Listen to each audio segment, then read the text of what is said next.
John Jackson Malone, with the esteemed honor and pleasure of sitting in for our co-host and moderator, Miss Ptosha with a P. Davis. And the expressions in which we just heard were that of one of Milwaukee's own keepers of the culture, protectors of our heritage, and a veteran soldier of the struggle, and everybody's brother, Brother Oshiami Adelabu. Beginning our show with libation as a ritual of heritage. Now, for those of you who are unfamiliar, our purpose in doing so, beginning our show with libation, is to promote knowledge of and respect for our elders and the ancestors, hope and healing, unity and harmony. Now, in the studio with me, I'm blessed to have the presence of Miss Bria Grant. Hello, Bria. Good afternoon. Good afternoon, and without any further hesitation, let's bring him on to the microphone. It's the man of many motions, the head hand with a plan, the head cat on the attack, my main man, Mr. Rahim Islam. How you doing today, Rahim? Hey, brother, you get me hyped, man. You get me hyped, brother. Yes, sir. You get me hyped. I feel good. And, I wanted to say something about that libation. You know what? People might say, well, why are you running that? I mean, you did a good explanation of why we play it, but it's a reminder.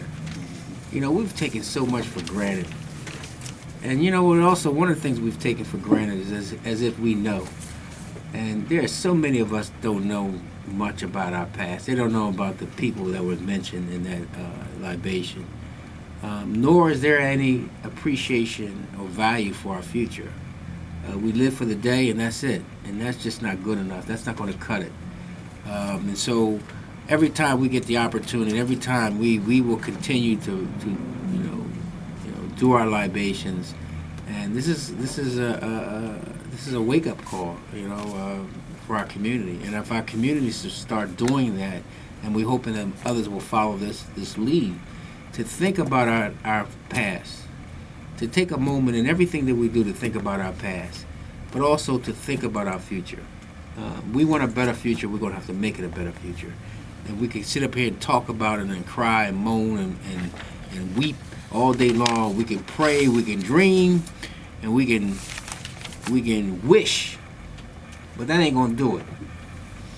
That ain't going to change our future unless we change it ourselves. So I'm really happy that we've adopted this format of the libation and having great people like Oshi to talk about it. It takes a lot of our time out of our show, but it's an important part of our show. Absolutely. I totally agree, and I say it all the time that the libations they give me life, and it helps me slow down and just pause and really nurture and value and handle with delicate fingers the relationships that I have the opportunity and the privilege to build, because people do great work. Anything that's done is done by somebody. Anything. Last time I checked. Right. Yeah. I mean, if they talk about the angels are doing it, we don't see them, and I'm sure that the angels are doing something, but the heavy physical lifting has got to be done by humans. And the question, if it's not being done, is because we're not doing it. Absolutely. And if it's being done, we're doing it. And one of the things that I spoke of the other day, and I referenced the thought that someone had given me over the last couple of weeks, and I heard it multiple times, is that we're not so much divided as we are disconnected. Mm-hmm. So what we have to do is connect, the activities, the efforts of all the different. They're doing good work. Mm-hmm. We got a great spirit, and the other thing is the whole thing that people talk about. Well, we don't trust each other.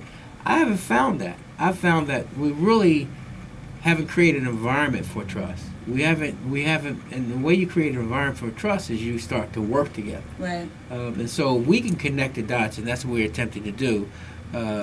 We would move much more faster and along as a process, but I think we have to look at that we're not divided. We probably have the same spirit. We just are disconnected. And that brings us to the brother sitting right next to me. Absolutely. I don't know all that you're doing. You want to introduce him? Yes. I'm excited to have Captain Joshua. See there? I know. The captain of the fire department. I know he's doing...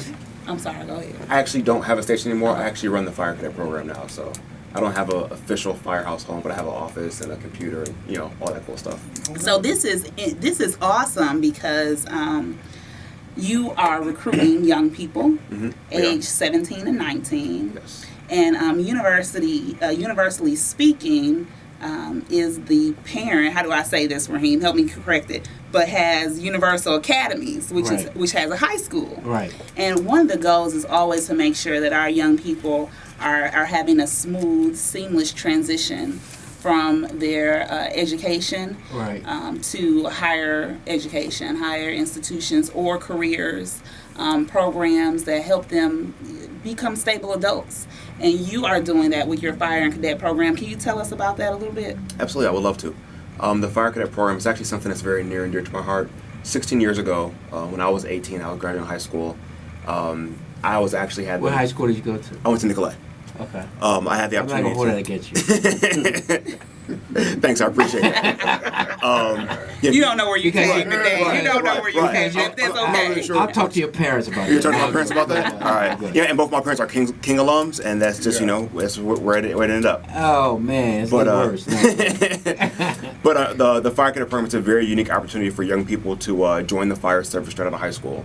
And it's a really interesting both academic and training environment, and that we cover everything. So through a lot of our research, we've actually found that first of all, realize that nobody gets to where they are by themselves. Mm-hmm. So we totally throw that notion away of pulling yourself up by the bootstraps, and it really is a program that focuses on the foundation of what do you need to be successful, especially in this career, be it academically, spiritually, physically. Communication skills, cultural competence. We cover everything you can think of. So we really start out with basic firefighting training, health and wellness, fitness. Mm-hmm. We move into some basic medicine training that second semester. That summer semester we cover 4 credits of college Spanish, and then we actually have the cadets. For college Spanish? Yes. So we're unique in that the Milwaukee Fire Department has the ability to offer college curriculum outside of an actual college campus, because we're actually a Voltech school. So we're on the same list as MATC, Waukesha, County, Gateway. Oh, so you have that accreditation. Correct. So we can't give credits, but we can offer the curriculum. Gotcha. I got a couple structural questions. Go for it. One, how did you choose this pathway? Number one, you said coming out of Nicolay High School. Mm-hmm. And how did you choose a path? What were the thought process that made you go in this path? And then the other question I have: what are the different titles? What is captain, and what is it? What are the structural? And I got a couple more, but just to get you started on that one. Tell me how did you end up in the fire department? I wish I could say that this was like a lifelong dream of mine, but it wasn't. I was on my way to college to become an accountant. I had financial aid lined up. I had scholarships. I was going to UWM, and I did this just to do something different. Honestly, I knew it wasn't a desk job. I wasn't 100% sure what I was getting myself into. But I did realize that that I was young enough to experiment a little bit. Gotcha. And that's what I took advantage of. And what age was that? I was 18. 18. Yes. And what did that look like at 18? What did you do at 18? Where did you go? And when did you actually become a member of the fire department?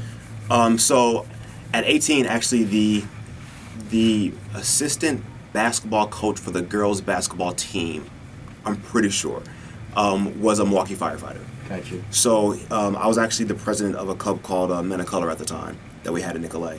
And he approached me and was like, hey, or he approached the whole club and said, what do you guys think about the fire department? And we had the normal apprehensions. Like, once again, I was not all into this.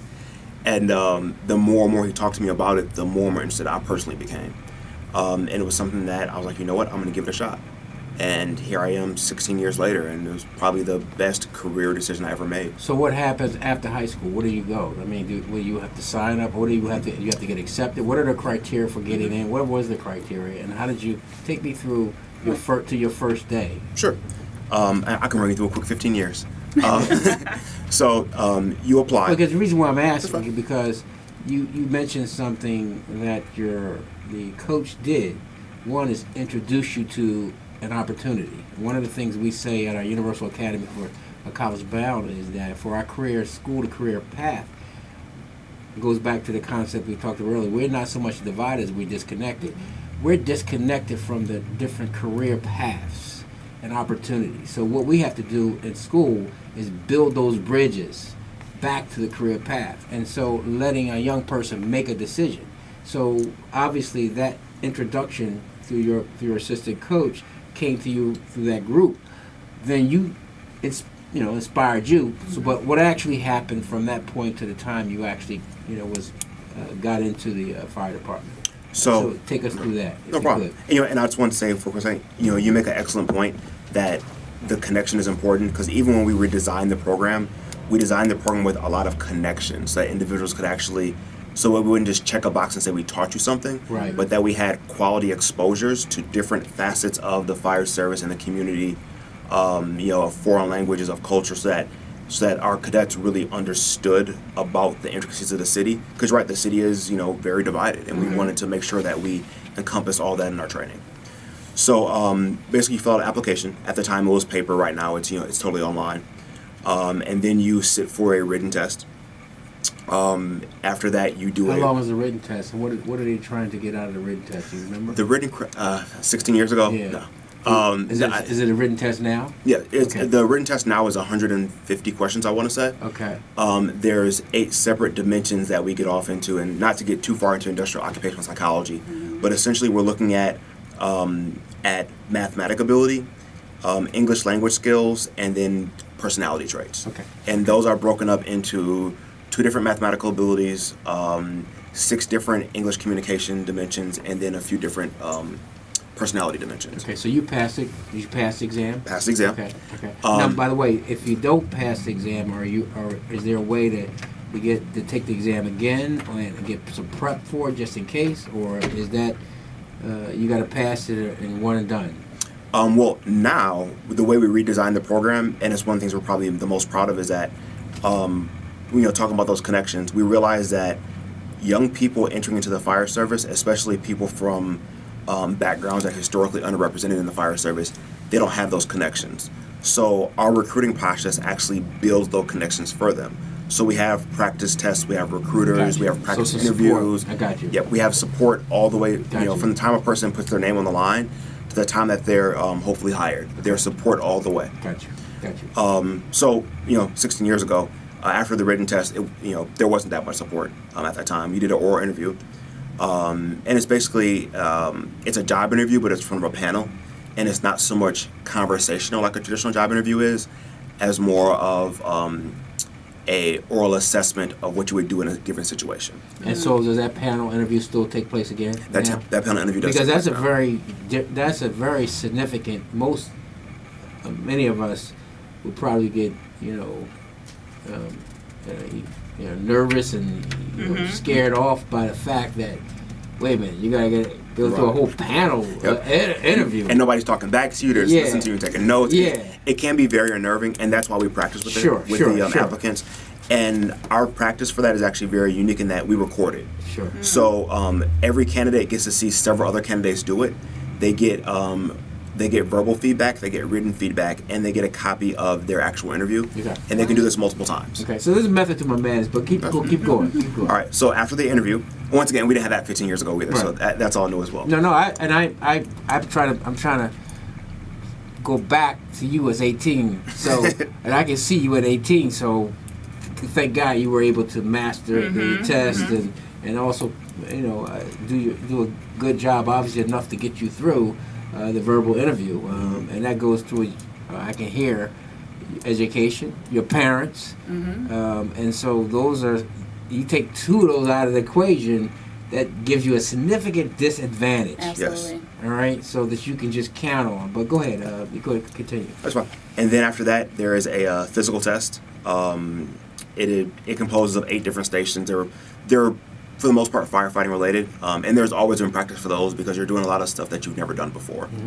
And after that, you do a medical evaluation. You go to the doctor, they check you out. There's a psych eval, a background check, and after that, you're offered a job. So I mean, you have to rank obviously, So it is a competitive hiring process, and after that, you're offered a job and you go through the training. And I made that part sound real smooth, like go through the training. But there's a training process involved. How long was the training? 16 years ago when I went through, it was 9 months. And it kind of varied depending on a bunch of different factors. And what is it now? 2 years. Wow. 100 weeks. And there's a... So help us understand how that 2-year breakdown looks. Sure. So it's broken up into just like college semesters. Okay. Because essentially, the program as it's designed now, we're very closely aligned with a lot of our local colleges because a lot of stuff that we do with a lot of other institutions. So the first semester is basic firefighting, strength and conditioning, what I like to call academic conditioning. But you're hired at that point though when you go through the training. So Correct. you're technically a member of the fire department. You're a civilian member, but it is a paid training. Okay. So we're one of the it's one of the unique instances where you get paid to learn and get strong and get smart. Got you. So like the first semester is basic firefighting, wellness, mental conditioning, academic conditioning. So a lot of times we're reteaching individuals how to study and reteaching them how to learn and how to respond to certain stimuli.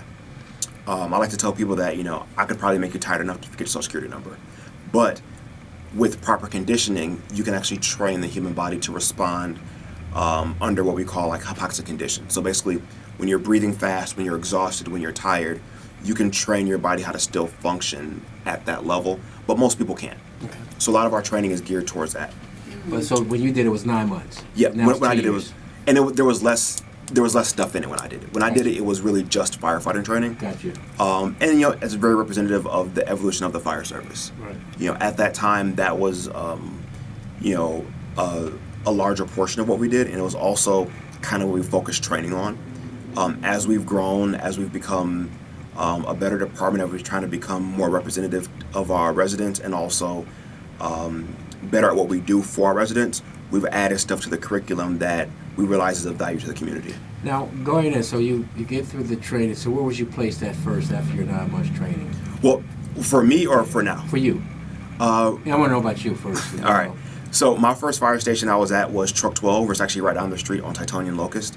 Okay. I was there for about 2.5 years. Okay. And how is that? Because someone was telling me the kind of the rotation. What does it look like? The week. What does the week look like? What is your our normal work hours? Your work hours. Yeah, because that has to be understood by candidates before they decide whether or not that's the area that they want to go into for their life. Exactly. So a normal work week for us, a normal work term for us is 24 consecutive hours, and then you are off 48 consecutive hours.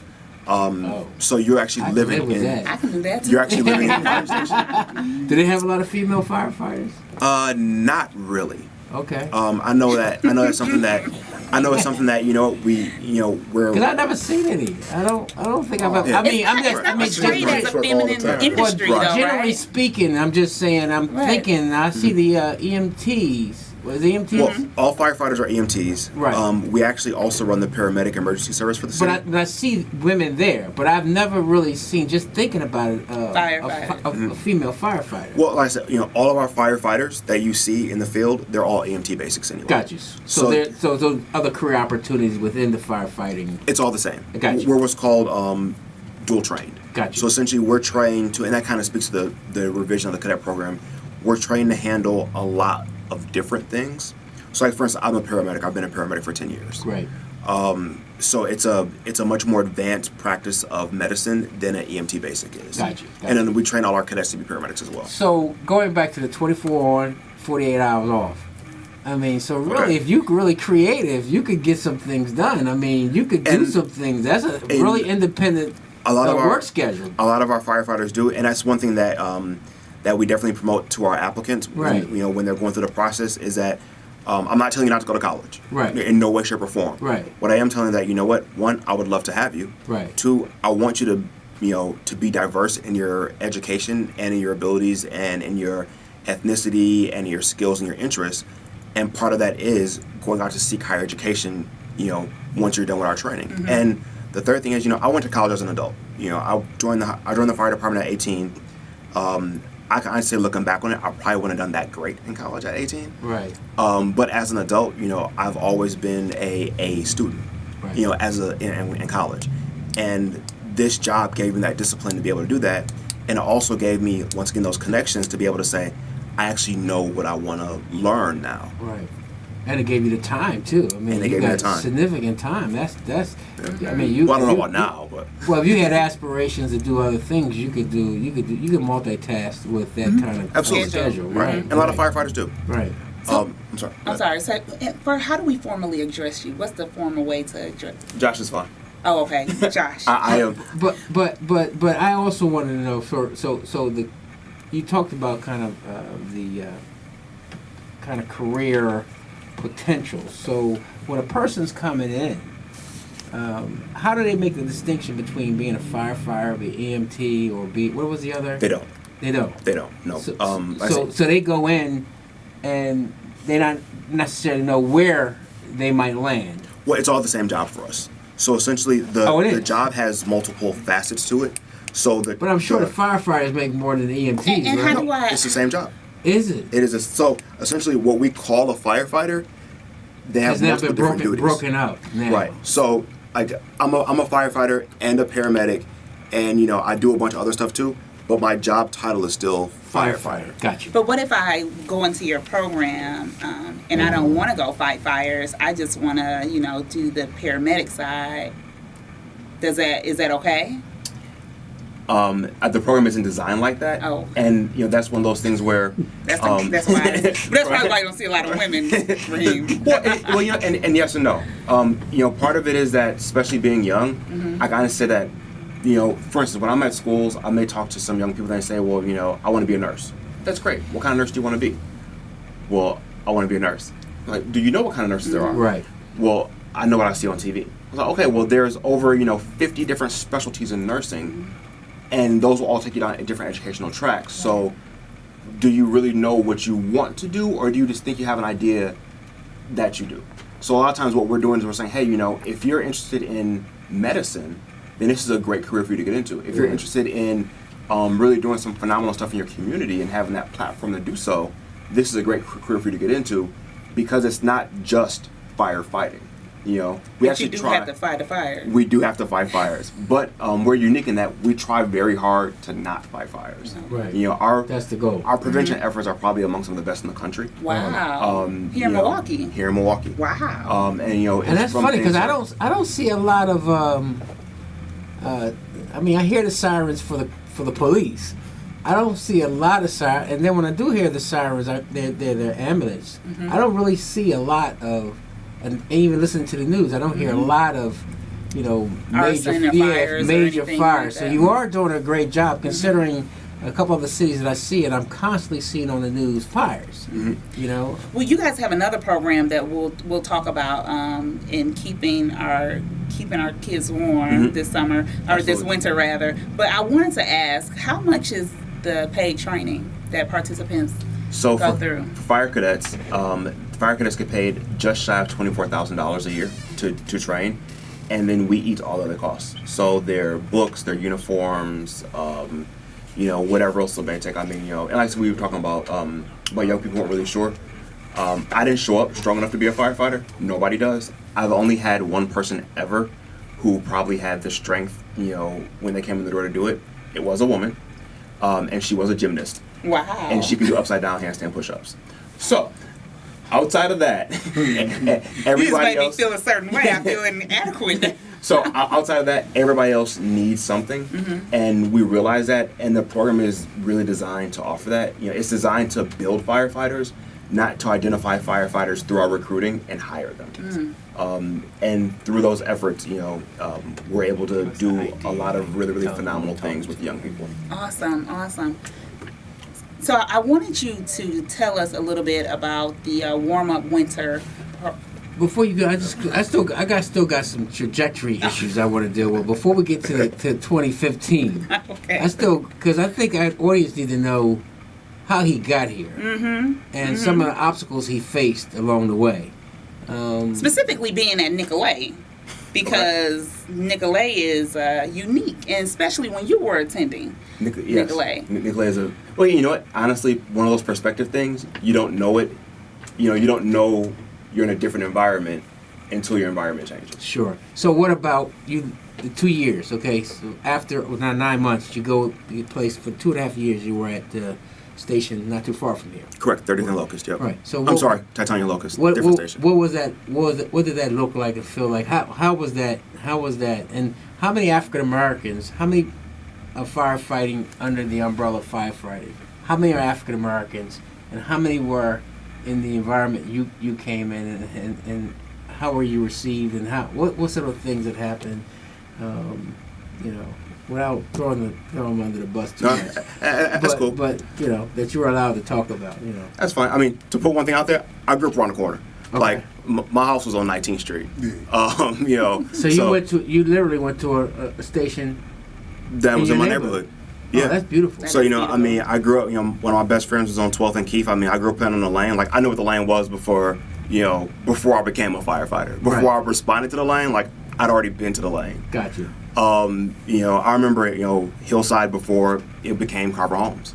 So I mean, for me, like it was I'll be honest, it was a great honor to work in my community. It's always been, even coming up through the ranks, I've worked in. I live right now in the Sherman Park area, over in the Orthodox Jewish neighborhood. I've actually had the honor of being stationed at that firehouse 3 separate times at 3 separate ranks, and I loved every second of it because it was my neighborhood. Like I see these people at Pick and Save. Like if we stop at Starbucks, like it's the exact same people. I love that part of it. For me, that's the greatest part of being a firefighter, is that when you get that platform, it's a lot of community responsibility. It's a lot of essentially instant respect, and I try to be very, very cognizant of that, and I try to honor that tradition, because I am in my neighbors' houses, at their most vulnerable times, and it's important for me to, as hokey as it sounds, to deliver that service, because I know that's what they need, and it's like, I know that if it was me, I'd want the same. You talked about the ranks. What is the ranks? So you start a firefighter. And you're a captain now. I'm a captain now, correct. So take me up to a captain. How do you get to? What are the ranks? The first promotion you can take is either for lieutenant or our drivers. They're called HEOs. So I took my first heavy equipment operator. So I took my first promotional test. I was 24 years old, I want to say. Yeah, I was 24 when I took it, and that was for lieutenant. And at that time, I was already a paramedic, so that's not a rank; it's more of a qualification for us. Gotcha. It's kind of like having a certificate. If you have a degree, it's kind of like having another certificate. So I took my first lieutenant's exam. I did well on that. I was promoted to lieutenant at 25. No, yeah, I was promoted to lieutenant at 25. I was lieutenant of a paramedic ambulance first, and then an engine company. While I was a lieutenant, I also served as our community relations director. So I did a lot of teaching, a lot of traveling, a lot of learning, a lot of working in the community, which I loved. After that, I took the test for captain. I was 29. Did good on that. Became a captain at 30. And then once again, as a captain, you're responsible for the whole house, all the apparatus, all the staff, and then that immediate neighborhood. Each house has a captain. Correct. Each house has a captain. So I did that, and then how many are under the captain? How many actually report to those houses? It depends on the house. For that house, it was 21 people. Okay. And then as we were doing the research to bring back the fire cadet program, the chief asked me if I wanted to run it. I said absolutely, I would love to. And then I left there and I went out to the training academy, and I've been there ever since. So just. Before you go any further, because you guys have been running for a minute. I know. I want to let the people know that here on Universally Speaking with Rahim Islam, they're interviewing young, black, educated, young, black, and gifted. Gifted, black, and educated fire captain with young, Milwaukee gifted, and Fire black, Department, right? Joshua Parrish. Just want to let the people know who was talking, because as he flows, we way into it.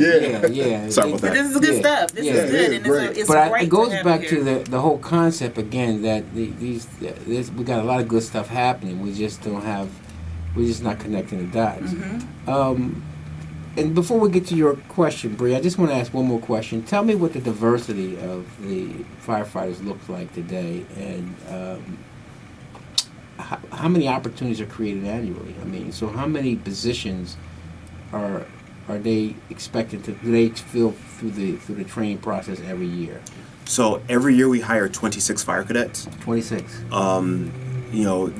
As far as the actual positions and vacancies, that honestly fluctuates year by year depending on schedule and stuff like that. But 26 is about many that enter into the training for the fire cadet program. Yes. Right.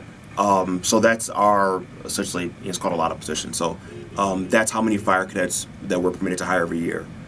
So right now we're doing recruiting for fire cadet for next year, which I think is the other kind of hard thing about the process for young people. They're used to going to Arby's, applying for a job. They hear something back in a month, right. And our process is a lot longer. Yeah, this is you really have to have a commitment to the career. I mean, how many? Well, it's probably representative of people who change their mind halfway in or something. So, but you really seem like to be successful. You have to really make the determination. This is the path you're going to go into. Mm-hmm. It seemed like a lot of work to be, guessing. It seems like this is a career. I mean, it's really built as a career. Right, it is. And a lot of times, a lot of the young people, we realize that we're hiring 18-year-olds. And I tell people I expect you to be 18.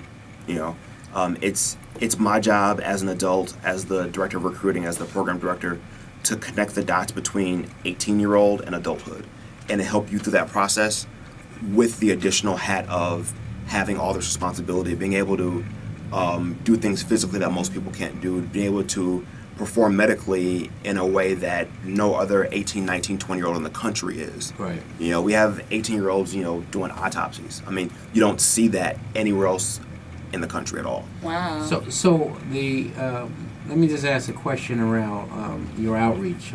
What about many of our black men, young black men, have criminal backgrounds? Does that immediately get them, basically restrict them from participating, or is there some leniency or some interpretation of those backgrounds that allow them to go through the process? If you have a felony, then that's a no. So you have a felony. Right, and that'll pretty much keep you out of any healthcare career, especially ones like ours where we administer controlled drugs. So the DEA and felonies don't mix. Right. The other stuff, it's a background check like any other one. I mean, so isn't assault a felony? I mean, assault could be a felony. I mean, so a felony period is felony you period, you really can't apply. So it doesn't matter the classification of the felony. I'll be honest, I'm not the best guy to ask about that. Okay. One. But yeah, I know, in general, even from the state on down, it's like a felony medical career. Mm-hmm. So let's go ahead. I was going to say there are some other requirements as it relates to academics. Mm-hmm. What's that? You have to have a 2.0 GPA or better. Okay. And then, I always tell young people all the time, all the stuff that your teachers and your parents tell you in school, it's all true. You pay attention, get good grades, study. We're looking for those foundational skills. And not that, they're directly evaluated in the testing process, but it will make that process easier for that applicant. Well, tell us about this program then, because that's kind of really we can kind of close out right now with the program. Tell us about the program that you're undertaking right now. Perfect. So on the as we talked about community involvement, one of the things that as a fire department we're incredibly proud of is our Warm Up Winter campaign. We've been doing it for the past 4 years now. So when the people in the neighborhood see us outside, we're in the vests, we got the boots up, the buckets, we're in the intersection, collecting money. Oh yeah. So we're actually doing that for a reason. Yeah. So essentially, what we've done with that money, I love that too. And it's great, and we appreciate the donations. I love it. I always contribute. It's a very warm spirit to see the men and women. Yeah, the women. But I really see. I really just see men, but men and women. But I'm sure there's. But I just think it's a very beautiful thing to see the giving back that takes place, and not only that, the smiles on the faces. It's not like a hardship or people are doing it because they believe in it and they want to do it. That's the thing that I get, and I see it in a multitude of places. So it's not something that's manufactured. It's really a real situation. So go ahead. I'm sorry. Right, that's fine. And so essentially, what we've done with that money is we've actually we raise money in the summer, obviously, but we've actually bought coats for local kids. We've realized that a lot of times, times can be hard for families and whatnot, and they may not always have the money for a coat, or they may send a kid out in a hoodie, and that's normally not enough, especially in Wisconsin. Sure. So over the past 4 years, we've actually purchased 16,000 coats for kids here in Milwaukee. We've actually, and when we do the program, we actually will buy coats for an entire school. So it's not just just that one kid. It's like, we basically swoop down in the school with a truck and a pallet, and the kids are fitted beforehand, and every kid gets a brand new coat. They have little name patches in them and everything. I mean, it's really, really beautiful. Like I said, can we sign up? Can our school sign up? And it's one of those things where it's beautiful. Well, we know the captain, so we should right. we should be able to get some kind of I know. Yeah, work on that one. All right. Yeah, thank you. I mean, and the schools for this year are already picked. But I mean, you know what? It's next year. That's fine. There's always next year. We ain't going nowhere. But that's one of the things where we really just want to. The winners are not going anywhere either. The winners definitely not going nowhere. Man, tell me about it. Year. But it takes a lot of work to put this together. And if it wasn't for our neighbors, we talk about connectiveness, we wouldn't have raised $100,000 this year. Wow, for coats. For coats. Wow. And then and then essentially in there's one all summer. In one summer, and over the course of a few days.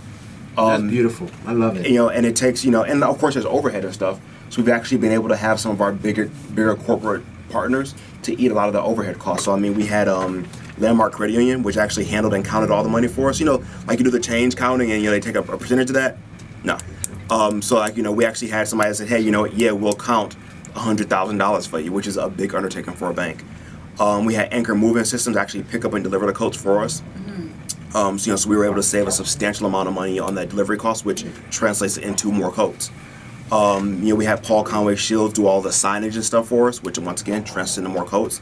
And then we actually had a local firm here, Traction Factory, do our website and a bunch of our press for us. And what's the name of this program again? Called Warm Up Winter. Okay, you can check us out on Facebook. It's a Warm Up Winter Facebook page. We have a website, warmupwinter.org. We're really, really excited about it. We're actually, the coats are in now. We're actually in the process of sorting them, and we're going to start distributing the coats on Monday. And you also had the recruitment though for the cadets, or for the entry. You had a recruitment because you said you were a captain, not in a firehouse, but a captain within the central office. And it's neat. I just want to interrupt for a second. And the cadets help with this a lot too. Okay. I had to pay homage to the cadets. I mean, right now there's cadets, helping sort the coats. They help unload. They actually go to the school and help the kids fit them. That's a team. They do a lot of the fundraising. Actually, one of our biggest fundraisers last year was the cadets. On the third day, they actually raised $2,200 by themselves. Wow. So I mean, it's a major department-wide undertaking. Yeah, it sounds like you actually established the culture for them and climate for them early on. Connectivity. Yeah, and that's what it's all about. And the other thing is that I've seen a lot of damaging things take place on the fire. So, that with a little bit of respect for the neighborhood and the community, is not as, disruptive. Mm-hmm. You can go in, in some situation, you can go in and take a fire out and take out the house next to it, on both sides, Right. Well, you don't have that much here in Philly. In Philly, we got row houses. So I've been to Philly. Yeah, so I know a bunch of literally, Philly firefighters. I've seen them take out, Wow. I mean, the damage is unbelievable. You have a fire in the middle of the house, and literally, sometimes 2 and 3 and 4 houses are equally as damaged if not by the actual physical destruction, but the water of that destruction and the constant erosion that takes place when that water is on, like it is for the period of time that it's on. So I think that. So talk a little bit like that, because we got to wrap up. But talk a little bit about the recruitment and what should young people. You talked a little bit about the requirements and the process, the outreach. How's your outreach now, and who you're talking to? Who's your target outreach, and how do we get more diversity in the fire department? Well, I think that a big part of diversity is people really seeing what firefighters do. like you talked before, it's like, people think firefighters fight fires. They don't know that, we run the Survive Alive house. They don't know that we have community paramedics. They don't know that, we see over 50,000 patients a year in their own homes. Oh, really? They don't know that, that we raise money and we, put coats on 16,000, kids in the city. I mean, those are, while firefighting is important, that's not the majority of our job. Our job really, really is to stop bad stuff from happening. I mean, I got neighbors, you got neighbors, we got cousins and grandmas. Like, I don't want them to have to go through that. It's horrifying, it's debilitating, it's just a really, really bad experience. And while, yes, firefighters are there to respond to that, more than that, though, we're there to prevent that kind of stuff from happening. And, when we're looking for people, we want people that want to do a good job at that. Mm-hmm. I want you to be, yes, I want you to be brave and well-trained and skilled, but I want you to have the heart to say, hey, you know what? I want to help my community in any way possible. And if today that help means putting coats on kids, then that's how I'm helping today. Mm-hmm. If tomorrow that help means doing blood pressure, that's how I'm helping tomorrow. If the next day that help means, I got to go fight a fire, then you got to do that too. And, whatever that help is, I want our applicants to be excited about helping. And then to say, hey, Captain Parrish, I want to help. What kind of help do you need today? Well, I think that, first of all, we want to extend an opening for you anytime. Thank you. Why don't you just... Just to stop by? Oh, absolutely. Why don't you just add this to your outreach? I mean, when you want to, talk to the Milwaukee community through listenership of WNOV, I mean, use our show as a medium. As a medium. I mean, you can just count it. This information is invaluable. And the other thing is that you don't see this brother, you can hear him, but he's a stand-up brother. And it reminds me of the other brothers that I know that have gone through the fire department, have worked through the fire department. There's something about you guys that are very, really strong. And so that's what we need. We need strong black men to help our community. And so the work that you guys are doing is great. I love it. It really feels good. And that's why probably when people say, they have this passion, they want to be a fireman or a police officer. Firefighter. Yeah. We have women too. Yeah. See, I'm correcting. Thank you. And only because, and I'm gonna tell you. What do I say? All right, you say Fire firefighter. people? Firefighter. And I'm gonna tell you what. So I'm a firefighter. Right. So I have two daughters. Right. And while my oldest daughter, she's 15, she goes to King. Right. She don't want nothing to do with this, and that's cool. My youngest daughter wants nothing more than to be like her dad. Okay. And as a personal mission for me, is one, I would love for her to be able to see more women out here as firefighters or as physicists or as engineers or whatever it is. And secondly, I want to make it comfortable for her so that, that she falls into the career and there is no stigma behind it. Well, I think that, and you're right. I mean, keep pushing me. I'll be fine. I mean, I'm a little slow, but I'll get there. When I'm there, I'm there. So you won't have to go through that. There's been another issue you got to deal with, but this one you won't. So firefighters. The other thing is that I think that what is important for our young people to understand is, and on the back end of the career, is multitude of pathways that I've seen firefighters take, and so I want to make sure that we can connect to our high school. We can make sure that we utilize and leverage anything you have going on to connect our young people to the experience. And I think exposure is the most important thing for us. When you know better, you do better. And when our young people don't know any better, it's almost impossible for them to do any better. And so our job is to connect the dots for them. And having you as a representative, it's really a pleasure to meet you. Thank you. And I really look forward to a long-term relationship with you, and offering whatever mediums we have, our school, our radio program, whatever we can do to assist you in doing your job. I think at the end of the day, it's going to help us all. So I just want to thank you for your coming. I'm not even sure how you got here, but thank God you made it. Yes. So. I wish it was something prolific. It was Facebook. Cool. I wanted Josh to say one more thing, and that's about our smoke detector installation. Even though you stated that Milwaukee is nationally recognized for some of the prevention that the fire department does with preventing fires, you guys also offer a complimentary service to the citizens to do smoke detector installation. So how can people schedule that appointment to have a smoke detector installed in their home? Great question. So we actually have a smoke detector hotline that we actually check every day religiously. The number is 286-8980. Get the number again. 286-8980. Okay. I hope that's the right number. I'm pretty sure it is.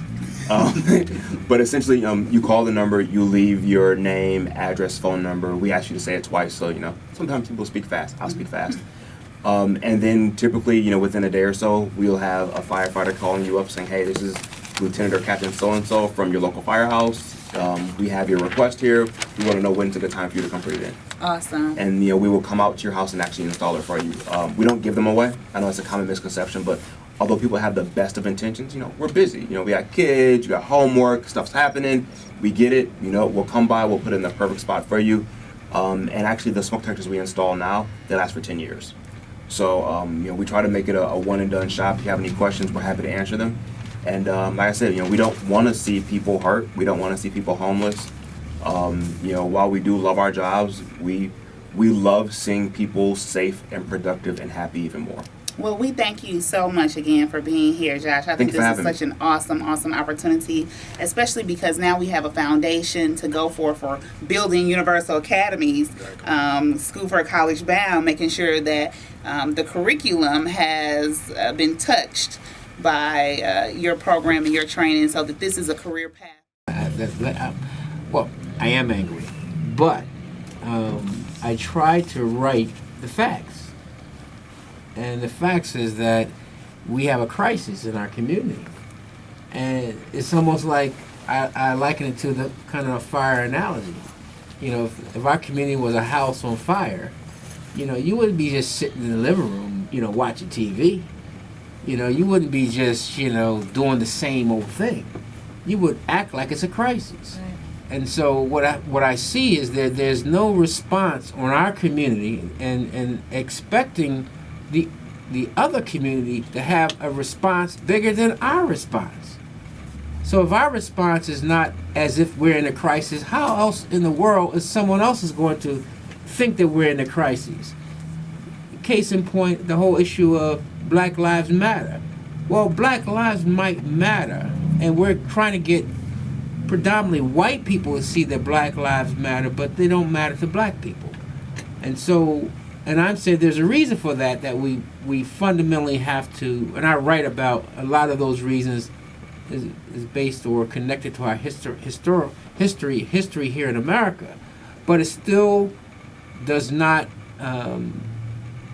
relinquish the responsibility that we all must have if we want a better future for our children. We have to make that happen ourselves. So I hope that I'm not sounding angry, but I am calling and shouting and screaming in my writing to those who can hear. For some who have just they hear ears, but they can't really hear. Mm-hmm. They got eyes, but they really can't see. But those who can hear and those who can see, I'm calling them to take responsibility for our community and for the future of us in America. And if we're going to fix this situation, you can best believe we started earlier by having the conversation. There's no angels unless there is. I'm sure I believe there are angels that do things for us on behalf of the Creator. But when it comes down to human affairs, when it comes down to creating a political agenda, when it comes down to creating an economic agenda, when it comes down to defending black life and perpetuating the excellence of the black community, it is our responsibility and our responsibility only. And until we're able to do that, we can't expect anybody else to do it unless we're prepared to do that work ourselves. Absolutely, and it's my responsibility to make sure we end the show on time. So we thank you so much for being here. We absolutely thank you, Rahim. So I was too long, you saying? I gotta keep us on track. Well, we both ready, set. Hey, Keon, we miss your strong voice. You set me up earlier beautifully, man. I'm going to take you with me everywhere I go. Hey, I'm ready. Bag is in the trunk. Well, we thank you all listeners for tuning in and listening to Universally Speaking with Rahim Islam on WNOV 860 The Voice. Enjoy your week. And be sure to check us out on Friday at 3 p.m. Same time, same place. Peace. Peace.